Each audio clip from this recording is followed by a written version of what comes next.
নমস্কাৰ মৰমৰ ছাত্ৰ ছাত্ৰীসকল ই কক্ষালৈ তোমালোকক স্বাগতম মোৰ নাম সৰ্বৰী নাথ মই আজি তোমালোকৰ কাৰণে ক্লাस 6 हिंदी अभ्यास की महिमा पाठ 2 লৈ আহিছো बच्चों कक्षा 6 की पाठ्य पुस्तक पल्लव के 12वें अध्याय अभ्यास की महिमा पाठ को मैं पढ़ाने जा रही हूँ।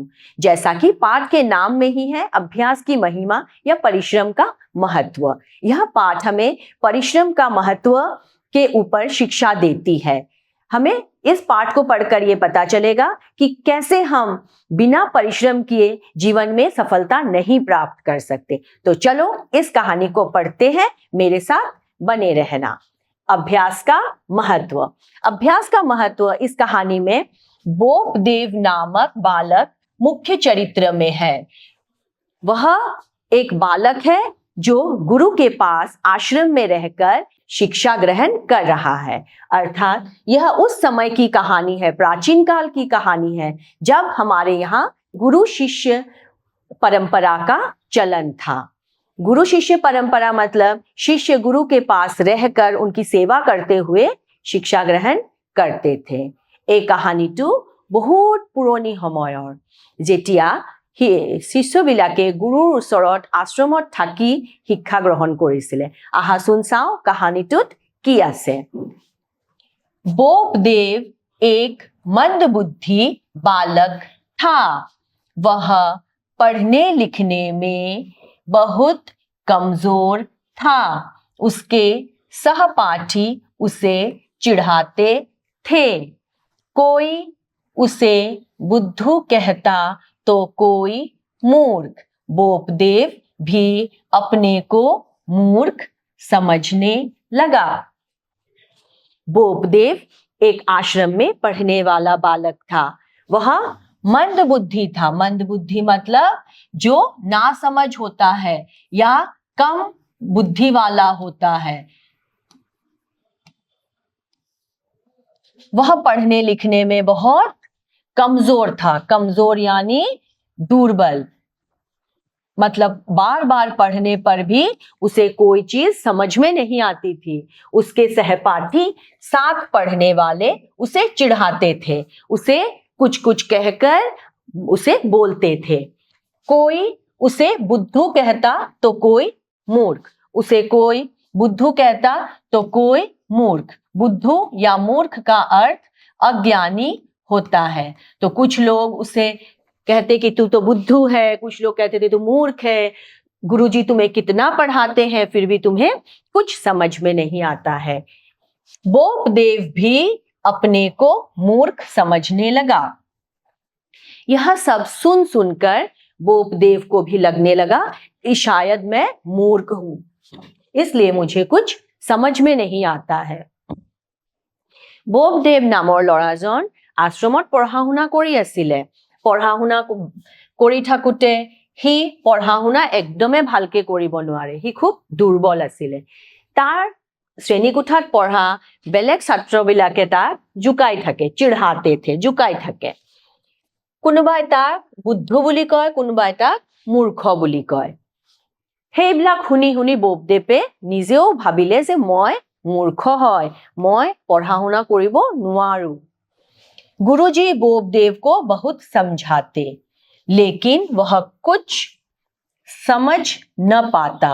निराश होकर गुरुजी ने बोपदेव को उसके गांव भेजने का निश्चय किया। गुरुजी बोपदेव को बार बार समझाते, पाठ पढ़ाते, लेकिन वो कुछ नहीं समझ पाता, उसके पल्ले कुछ भी नहीं पड़ता। निराश मतलब हताश। हताश होकर गुरुजी ने बोपदेव से कहा कि तुम गांव चले जाओ। गुरुजी ने सोचा यह तो पढ़ लिख नहीं पाएगा, क्योंकि मैं इसको कितना पढ़ा रहा हूं, बार बार पाठ दोहरा रहा हूं, लेकिन फिर भी उसको समझ में नहीं आ रहा, तो मुझे इसे गांव भेज देना चाहिए। इस बात का वो निश्चय ले लेते हैं। गुरुजी भी बोपदेव को समझाते हैं। गुरुजी बारे बारे ताक बुझाय, बारे बारे पढ़ाय, किंतु बोपदेव एकোৱে বুজি নাপায়। হি এটা পাঠতে হি নোৱাৰা হৈ যায়। সেই কাৰণে গুৰুজীয়ে ভাবিলে যে মই তাক গাঁৱলৈ পঠাই দিওঁ, তাৰ মা দেউতাকৰ ওচৰত পঠাই দিওঁ। আশ্ৰমত থাকি আৰু তাৰ একো লাভ হোৱা নাই। মন্দবুদ্ধি মূৰ্খ, কমজোৰ দুৰ্বল, সহপাঠী সহপাঠী লগত পঢ়া ল'ৰা ছোৱালী, निश्चय निश्चय। उन्होंने बोपदेव से कहा, उन्होंने मतलब गुरुजी ने बोपदेव से कहा, तुम विद्या अर्जन नहीं कर सकते हो तो अपने गांव जाकर कुछ काम काज करो। गुरुजी ने बोपदेव से कहा कि तुम विद्या अर्जन नहीं कर पा रहे हो, मेरे बार बार समझाने पर भी तुमसे पढ़ाई लिखाई नहीं हो पा रही, तो तुम गांव चले जाओ और वहां जाकर कुछ कामकाज सीखो। गुरुजीয়ে बोपदेवक गाঁৱত পঠাই দিয়া নিশ্চয় কৰিলে আৰু ক'লে যে তুমিতো একো পঢ়া শুনা কৰিব পৰা নাই, তুমি গাঁৱলৈ উভতি যোৱা, তাতে কিবা এটা হাতৰ কাম শিকিবা। परिश्रम के बिना कोई भी जीवन में सफल नहीं हो सकता। यह किसने कहा? गुरुजी ने कहा कि परिश्रम अगर तुम नहीं करोगे तो सफलता नहीं पाओगे। गुरुजी की बात सुनकर बोपदेव को बड़ा दुख हुआ। किसकी बात सुनकर? गुरुजी की बात सुनकर बोपदेव को दुख हुआ। बोपदेव ने सोचा कि गुरुजी भी अब हार मान चुके हैं, मैं इतना मूर्ख हूं कि मुझे कुछ समझ में नहीं आता और गुरुजी भी पढ़ा पढ़ा कर थक गए हैं। वह अपने गांव के लिए चल पड़ा। वह कौन? बोपदेव। फिर बोपदेव ने भी सोचा जब गुरुजी नहीं सकेंगे तो मैं कैसे पढ़ूंगा, तो मैं अपने गांव चला जाता हूं। तो वो चल पड़ा। গুৰুজীক হতাশ দেখি বোপদেৱে ভাবিলে যে নিশ্চয় গুৰুজী আৰু মোক পঢ়াব নোৱাৰে, মই গাঁৱলৈ উভতি যাওঁ। चलते चलते दोपहर हो गई, उसे जोर से प्यास लगी। पानी पीने के लिए वह एक कुएं के पास गया। चलते चलते बहुत देर तक वो चलता रहा गांव की तरफ। उस जमाने में मोटर गाड़ी या रिक्शा वगैरह तो होती नहीं थी, तो लोगों को एक जगह से दूसरे जगह जाने के लिए पैदल ही जाना पड़ता था। तो वह पैदल जा रहा था। चलते चलते दोपहर हो गई, दोपहर का समय हो गया, सुबह से चल रहा था। उसे बहुत ज्यादा प्यास लगी, उसे लगा कि मुझे थोड़ा पानी पी लेना चाहिए। तो वह एक कुएं के पास गया, कुएं में पानी पीने के लिए गया। बोपदेव खुजকাঢ়ি গৈ থাকোতে দুপৰীয়া হল। সি ৰাতিপুৱাৰ পৰা গৈ আছে দুপৰীয়া হৈ গল, তাৰ বহুত প্যাহ লাগিল। সি কি কৰিলে? পানী খাবলে এটা কুৱাৰ ওচৰত গল। कुछ औरतें कुएं से पानी भर रही थी, तभी बोपदेव का ध्यान कुएं की जगत पर गया। उस पर कई गड्ढे थे। वहां जाकर, कुएं के पास जाकर बोपदेव ने क्या देखा कि कुछ औरतें, महिलाएं कुएं से पानी निकाल रही है। पहले के जमाने में पानी पीने के लिए हमें कुआं, पोखर या नदी का सहारा लेना पड़ता था, तो घर में नल का पानी तो था नहीं, तो औरतें कुएं से पानी भरने गई थी। तो उसने क्या देखा कि औरतें कुएं से पानी भर रही है और उसका ध्यान गया कुएं की जगत पर। जगत संसार को भी कहते हैं और जगत कुएं की पक्के स्थान को कहते हैं। चारों तरफ जो पक्का स्थान होता है कुएं के चारों तरफ, जहां हम घड़ा रखकर पानी निकालते हैं, उसे जगत कहते हैं। तो उसका ध्यान उस जगत की तरफ गया, कुएं के चारों तरफ के पक्के स्थान पर गया। उस पर कई गड्ढे थे। ही देखा पाले ताते बहुत केटा गात आसे, बहुत सारे गड्ढे दिखाई दिए उसे। ही जेतिया पानी खाबले कुआर ओसरत गल, ताते बहुत केजनी माइकी मानुह पानी उठाई आसिले। पानी उठाई थाकोते ही तलत पकी स्थानटो देखिले। पकी स्थानत केबाटाओ गात आसिले। जगत कुआर पार। उसने औरतों से पूछा। उसने किसने? बोपदेव ने। और वहां पानी भर रही औरतों से पूछा ये गड्ढे किसने बनाए हैं? সি সুধিলে তাহাঁতক যে এই গাঁতবিলাক কোনে বনাইছে? तब एक औरत ने उत्तर दिया, गड्ढे हमने नहीं बनाए हैं, बार बार घड़े रखने से ये गड्ढे अपने आप बन गए हैं। जब बोपदेव ने औरतों से पूछा कि ये गड्ढे किसने बनाए हैं, तब एक औरत ने कहा, ये गड्ढे हमने नहीं बनाए हैं, बार बार घड़े मतलब कलश, कलश को बार बार रखने से वहां गड्ढे बन गए हैं।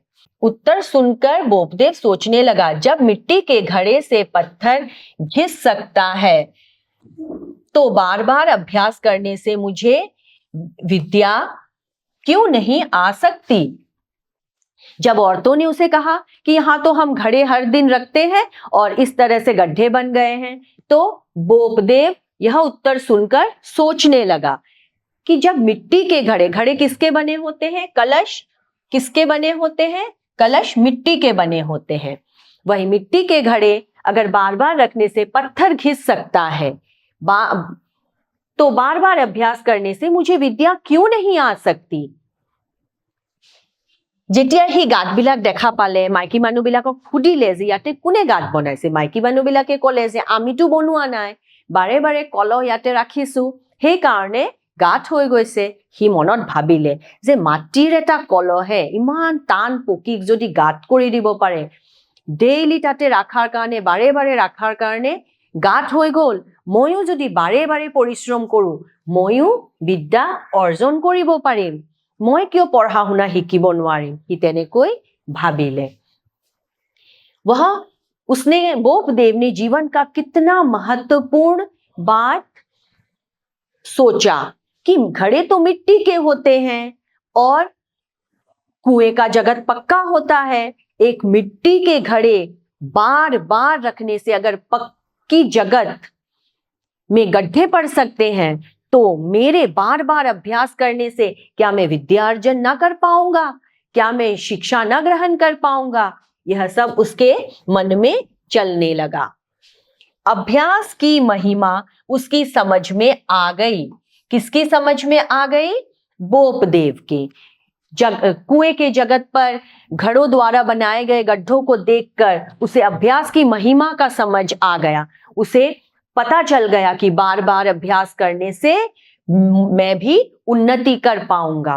उसने निश्चय किया, निश्चय कर लिया, अब मैं मन लगाकर पढ़ूंगा, बार बार अभ्यास करूंगा। और उसने मन में क्या ठान लिया? उसने यह ठान लिया, निश्चय कर लिया कि मैं अभी मन लगाकर पढ़ूंगा, दिन रात मेहनत करूंगा, बार बार लगातार पढ़ूंगा और अभ्यास करूंगा, लेकिन मैं विद्या अर्जन अवश्य करूंगा। अभ्यासर महिमा ही बुझी पाले। कोने बुझी पाले? बोपदेवे। ही बुझी पाले जे बारे बारे एटा काम करिले মই সেই কামটো কৰিবলৈ সফল হমেই, মই সাফল্য লাভ কৰিমেই। সেইকাৰণে সি ভাবিলে যে মই এতিয়া বাৰে বাৰে মন পুতি পঢ়া শুনা কৰিম, তো মোক কোনে শিক্ষা গ্ৰহণ কৰিবলৈ ৰখিব পাৰিব? মই নিশ্চয় পাৰিম। गड्ढे गात, घड़े कलह, मन लगाकर मन पुती, उत्तर उत्तर। बोपदेव के विचार बदल गए। बोपदेव के विचार बदल गए। कैसे बदल गए? वह उसी समय पाठशाला लौट आया। उसी समय बोपदेव ने जब कुएं की जगत पर गड्ढे बने देखे तो उसका विचार बदल गया, उसकी सोच बदल गई। उसने सोचा कि इस तरह अगर मिट्टी के घड़े पक्की जगत पर गड्ढे बना सकते हैं, तो मैं भी लगातार परिश्रम करके सफल हो सकता हूं। यह सोचकर, यह विचार बदलने के बाद उसने उसी समय निश्चय किया। उसी समय मतलब उसी कुएं की जगत पे वो गांव की तरफ न जाकर पाठशाला की ओर लौट आया, वापस लौट आया। उसके विचार में बदलाव देखकर गुरुजी प्रसन्न हुए। प्रसन्न मतलब खुश। किसको सबसे ज्यादा खुशी हुई? गुरुजी को।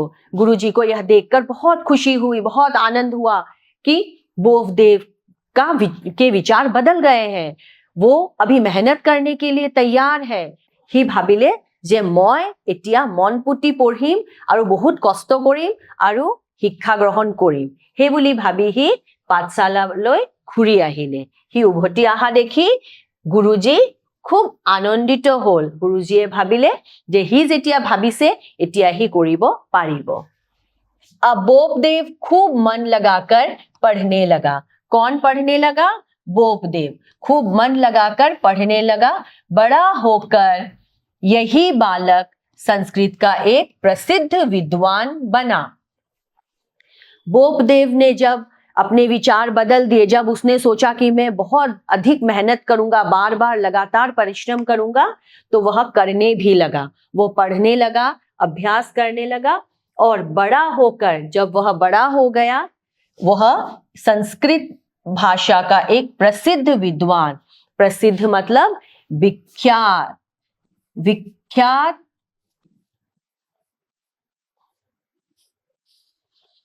विद्वान बन गया। विद्वान मतलब पंडित, एक विद्वान या पंडित बन गया, जो बहुत अधिक पढ़ने के बाद ही लोग बन पाते हैं। तो बच्चों देखो यह कहानी कितनी सुंदर है। प्रसिद्ध विख्यात, पाठशाला पढ़ाशाली बा विद्यालय। এই কাহানীটো পঢ়ি আমি গম পালো নে নাই যে আমি যদি জীৱনত কষ্ট কৰো আমি সাফল্য লাভ কৰিম। यह लड़का बोपदेव, जो एक मंदबुद्धि बालक था, जिसको गुरुजी तक पढ़ाने के लिए तैयार नहीं थे, उसने अपने मेहनत, लगन और लगातार परिश्रम से खुद के विचार इतने बदल दिए कि वह एक दिन पढ़ लिख कर प्रसिद्ध विद्वान बन गया, संस्कृत भाषा का विख्यात पंडित बन गया। तो ये कहानी हमें एक बहुत अच्छी शिक्षा देती है कि हमें अपने जीवन पथ में लगातार परिश्रम करना चाहिए। तो बच्चों मूल्यांकन के प्रश्नों को देखकर इस पाठ को और अच्छे से समझते हैं। आओ। बोपदेव पढ़ने लिखने में डैश था। बोपदेव पढ़ने लिखने में क्या था? कमजोर। कमजोर मतलब दुर्बल। हमने पाठ में पढ़ा कि वह पढ़ने लिखने में कमजोर था। 2, डैश होकर गुरुजी ने बोपदेव को गांव भेज दिया। डैश मतलब निराश, निराश होकर। गुरुजी पढ़ाते पढ़ाते निराश या हताश हो गए थे कि बोपदेव से विद्यार्जन नहीं हो पाएगी, उसे गांव भेज देते हैं। डैश कुएं से पानी भर रही थी। कौन कुएं से पानी भर रही थी? औरतें। औरतें कुएं से पानी भर रही थी। वहीं से तो बोपदेव के विचार बदल गए। बोपदेव बड़ा होकर डैश का एक प्रसिद्ध विद्वान बना। बोपदेव बड़ा होकर किस विषय का विद्वान बना? संस्कृत।